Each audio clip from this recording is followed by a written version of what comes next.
Dear colleagues, dear journalists, I'm glad to see you here today, here at the Ministry of Foreign Affairs of Ukraine. And it's a real pleasure to welcome here my colleague from Latvia and my friend Baibas Bražes in Kyiv. It's her first visit of Baiba since her appointment in 2024, and I always say that it's a real sign of courage and solidarity, especially in the such difficult times we live here in our country. From the very first days of the large-scale war, Latvia provides continuous support in all spheres: military, financial, humanitarian, and sanction. And we are really grateful for this solidarity. We also thank you annual defense assistance at a level of 0.25% of Latvian GDP, and the amount over these years has reached more than 1.6%. It covers weapons, ammunition, military training, financial support. We also thank you, Latvia, for joining the Pearl initiative and also for a recent sending of 42 APCs Patria 6x6. The visit of my colleague was long planned, but it took place at very intense diplomatic activity times. And I've informed Baiba about American propositions that we've received last week, and about the work of our teams. And Ukraine will seek every possible opportunity to seek the ways to end the war. And I emphasized the role of Europe in these peace efforts. We coordinated our first further steps, and I'm thankful for Baiba's advice and stance. We maintain personal contact, and I appreciate it personally. And as never, we need our advice of our partners and coordination. We've also paid attention to increasing pressure on Moscow to force it to peace, and also to provide and approve as soon as possible the robust 20th sanction package of the European Union and on frozen Russian assets. And I still see the potential to increase pressure against the aggressor. And also we have to approve and agree the decision to fully use frozen Russian assets, so-called reparation loan. So let's continue to work and to consolidate the support of these important decisions. So I am thankful again for measures to counter sanction evasion also. And we will coordinate further steps to counter tanker fleet of Russian Federation. The Baltic Sea must not facilitate blood oil revenues of Russia that still brings considerable environmental risks. We also discussed defense priorities for next years, especially on joint production and technology transfer between Ukraine and Latvia.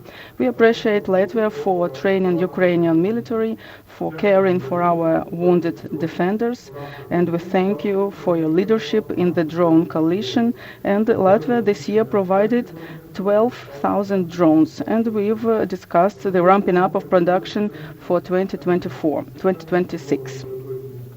We've paid special attention to support of our energy sector, since Russian strikes caused a significant damage this year, and this support is critically important to support our energy resilience. Dear Baiba, I thank you especially for Latvia to support Chernihiv communities to rebuild its critical and civil infrastructure, for receiving our children on vacations in Latvia, and the amount of the support was 5.7 million euros. Yesterday, Baiba visited Chernihiv, and we opened 2 sites there, built at the Latvian expense: a pediatric unit of the Chernihiv hospital and Center for Human Rights in the region. We highly appreciate these efforts. Baiba told me her impressions, how she spoke to the community, to the defenders in that region, and that's very important that our foreign guests and delegations of high level visit regions, because they see the reality and they feel the real challenges the Ukrainians live every day. We are very glad that Latvia is a non-permanent member of the UN Security Council. I think for me it's almost Ukraine has achieved this, and it opens for us additional opportunities, and we've discussed the possibility of joint decisions and actions at the UN, and President of Ukraine has also spoke about that. We've presented a respective resolution to the General Assembly of UN about returning of Ukrainian children. And here we have also full support of Latvia, as well as about other initiatives that will be provided at the UN together with Ukraine. And thank you, and pass the floor to you, Baiba. Dear friends, thank you so much, and it's great to be back in Kyiv. When I was appointed in 24 April, my first bilateral visit was to Ukraine, and we have met in Lviv, we have met in Odessa, but now I'm back in Kyiv, and it's great to be here. And I pay respects to all Ukrainians fighting on the front, but also to all Ukrainians providing support to the soldiers.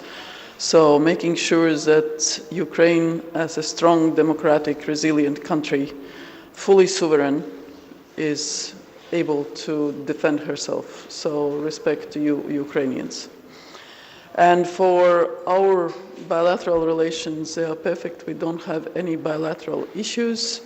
We have quite a bit of trade that is ongoing, and our task bilaterally is also to make sure that that relationship is not lost, because of course the private sector is what sustains also the rest of the GDP, including of the economy of Ukraine. Of course we give a lot of aid, but still Ukrainian economy, Latvian economy, and our private sector have lots of interest to work together and extend the collaboration on the drone production and other military and civilian parts.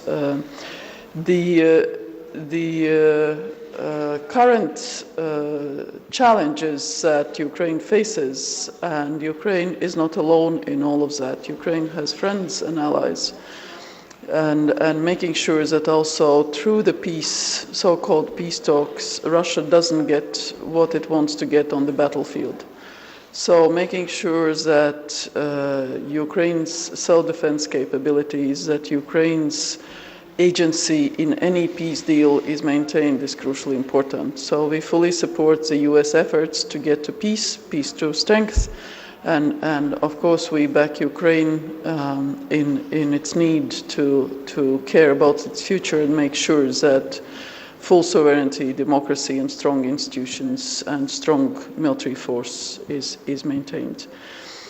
For the other issues related to the EU or NATO, of course, that is not part of the bilateral discussions with Russia. That is something for the EU and NATO to decide, and that's where I leave it at that. The resolution and other efforts on the abducted children by Russia, we will stand by these efforts. We provide practical help. We will provide political help, of course, at the UN and elsewhere.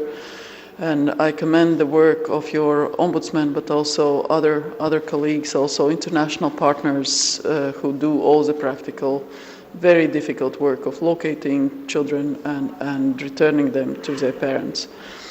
So that work will continue at all levels. The same about the prisoners of war, about those that are tortured and disappeared. And that's why also on accountability and international efforts on justice, our work will maintain strong. We're working with Ukraine, but also international partners to make sure that the special tribunals, that the registry, and so on and so forth is implemented and comes into force.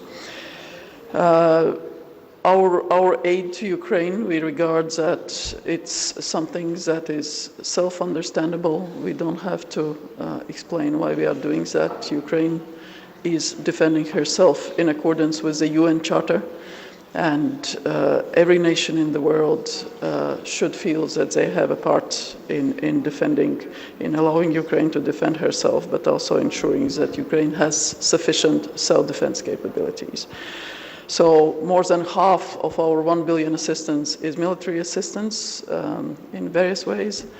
A lot of enabling assistance, a lot of energy, infrastructure support, variety of things I can't even mention. And then, of course, the so-called Pearl initiative within NATO, where there is a special fund that the Secretary General has created from which the US weapons then are purchased. So we have given our share to that, and we will continue. You mentioned drone coalition, next year 50 million from us to make sure that there is sufficient capability, but also that the newest scientific and innovative research that is done is implemented on the battlefield and allows Ukraine to defend herself. We also allocated additional 5 million euros 2 days ago to make sure that there are other capabilities and also additional resources for Ukrainian soldiers' rehabilitation in Latvia. The 42 Patria armored carriers that have been given by Latvia to your armed force, I met some of the brave Ukrainian soldiers who are on them, and they say it's the best that they have had, so I'm very happy to hear that. We will continue training Ukrainian troops, 4,000 per year. If necessary, we can step it up. And we have also, for the first time, taken NATO's military hospital, so-called Renovator project, as one of ours under our responsibility to reconstruct. And SATU Trust Fund, obviously we are there. But also, what it means for Ukraine is that Ukraine works with all the NATO's allies in practice, which brings interoperability, which brings a lot of practical knowledge how NATO allies work. And, you know, whenever the decision on the enlargement or not comes, our position is clear. We do support Ukraine's NATO membership when it's there.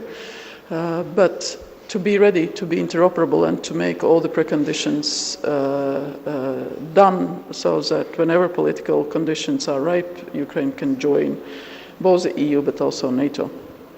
And a couple of words on Chernihiv. Indeed, we have chosen Chernihiv as one of our regions where we provide support, but we also do it in other regions. And it was very moving to see both how resilient people are. Yes, it's not easy. The energy and electricity is often not there because of the Russian strikes, but people are committed. They are working, they are doing the things that they need to.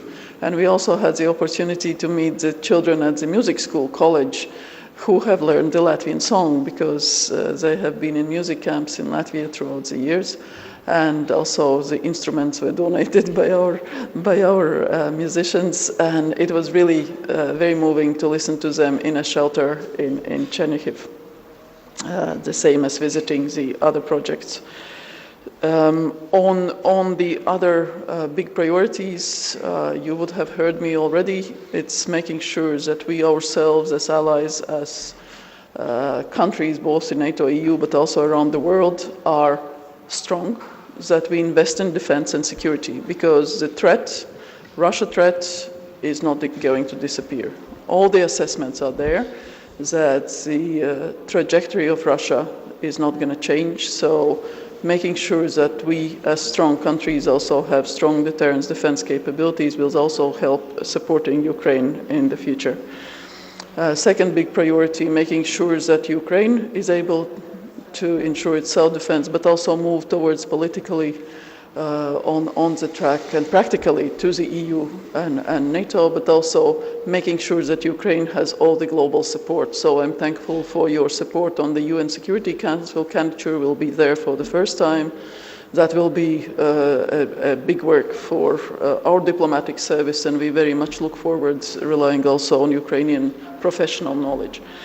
And then the third big pillar, they are all interrelated, obviously, is weakening Russia and weakening Russian capability to fight the war, and that's everything. That's the sanctions, that's the oil, shadow fleet, the ecosystem, that's other exports that Russia is doing, whether that's fertilizers or others, but it's also this international isolation. Russia has not been elected in a number of very important organizations, and just earlier this week Russia was not elected to the Organization on Prohibition of Chemical Weapons.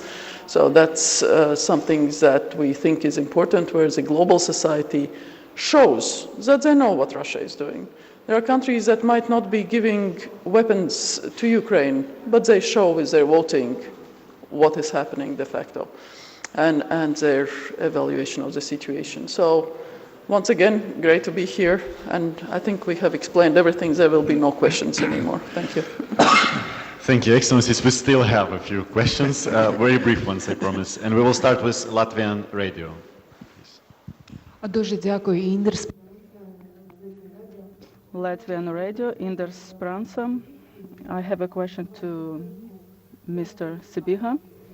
How do you see, how is it real to sign a peace deal during continuous Russian strikes on Ukrainian cities? We welcome the efforts of Trump to end the war of Russia against Ukraine. We thank our European partners for supporting our efforts on this way, and Ukraine, as nobody here, is interested to accelerate peace efforts to achieve a just peace. It's our national interest, and according to this interest, we work within our negotiating team continues to work. It maintains contacts with Americans, and I think soon we shall see our further contacts with them to discuss concrete targeted moves on how to achieve a just peace for Ukraine. Now Interfax, Ukraine.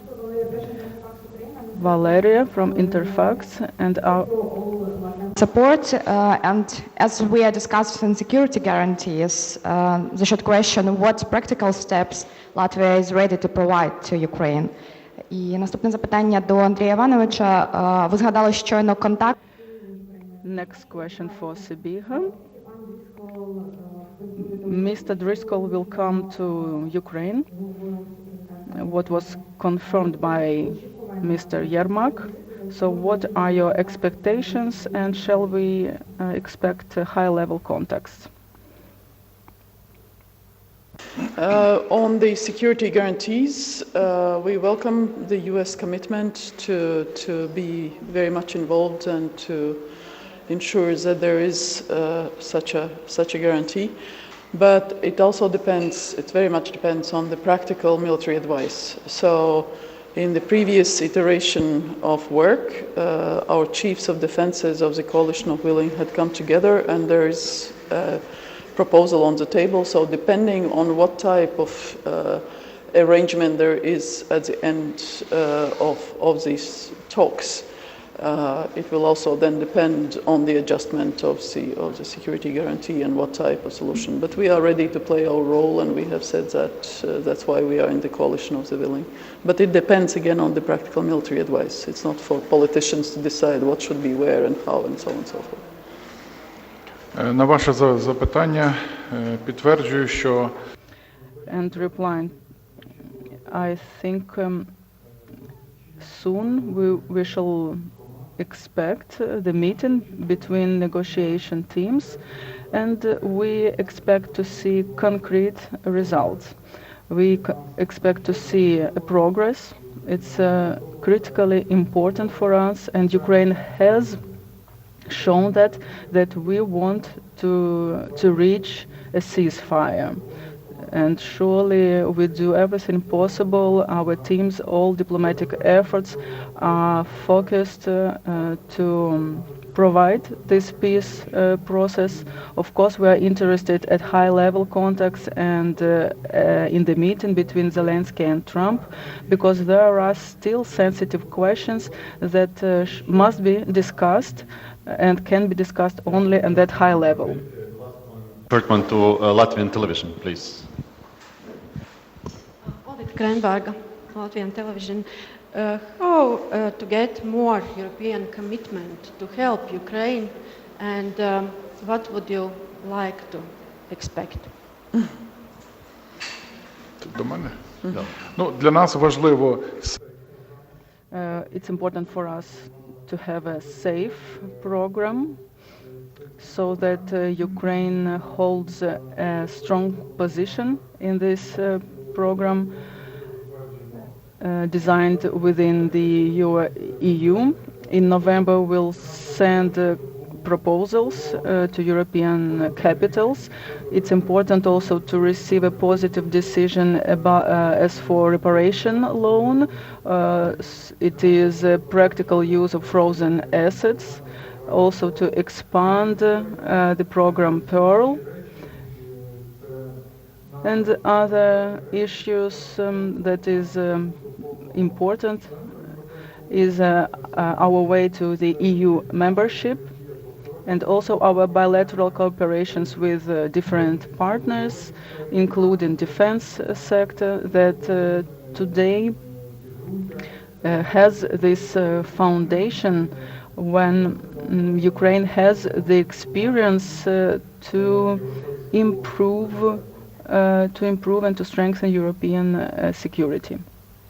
For me, I think the important part is that, again, Ukraine is fighting under UN Charter, Article 51, right to self-defense, which means that those countries that provide weapons, that provide enabling capabilities, don't become party to the war, because it's a self-defense. And even when Ukraine strikes Russia, it's self-defense, the military objects. So it's important that it's not just European countries providing aid to Ukraine. The whole world, in our view, should provide and support Ukraine. It can be military support, it can be financial support, it can be humanitarian support, medical support, energy support, financial support, political support. It's all, I mean, we are on the same earth. So everybody has to do its share. And I think for Europeans especially, also for neutral countries, they are well off, they can do more. They can do more. It's for the collective securities that we are doing that. And indeed, the immediate steps is extending the term for the frozen assets. It's making sure that the sanctions are strengthened, that new tariffs on Russia, Belarus are imposed, and that also the military equipment and energy infrastructure support equipment is provided in the soonest time. So those would be the immediate steps. But as I said, there is a wide enabling need in that all. We are all part of humankind. We have all signed up for the same principles in the UN, where the change of borders by force is not acceptable. Можливо, я ще доповню. Важливо нарощування. And also it is important to increase pressure on the aggressor, on Russia, so that with every day passing, especially personally for Putin and for his pressure, the cost of the war, the cost of the further aggression increases for them. And it's important to pass and to approve the 20th sanction package. We have concrete ideas, especially to counter and to impose sanctions against oligarchs. We sent some details to European and the list to European countries, so we suggest to expand this list of oligarchs and their supporters, so not only Putin but everybody who is beside him has to pay for the aggression. Another important point, as Baiba has said, is to use the tariffs as instruments. Today we see imports from Belarus and from Russia to the EU, and there are some items that are difficult to be negotiated, we understand it, but we see the instrument as imposing of tariffs on some products. So we see here a potential to further deprive Russian military machine on receiving additional revenues, and it will cut the revenue. In Ukraine and President Trump, and that is butcher in Kremlin. If he stops the war, there is peace. Thank you, Excellencies, and thank you, media. At this we conclude. Thank you.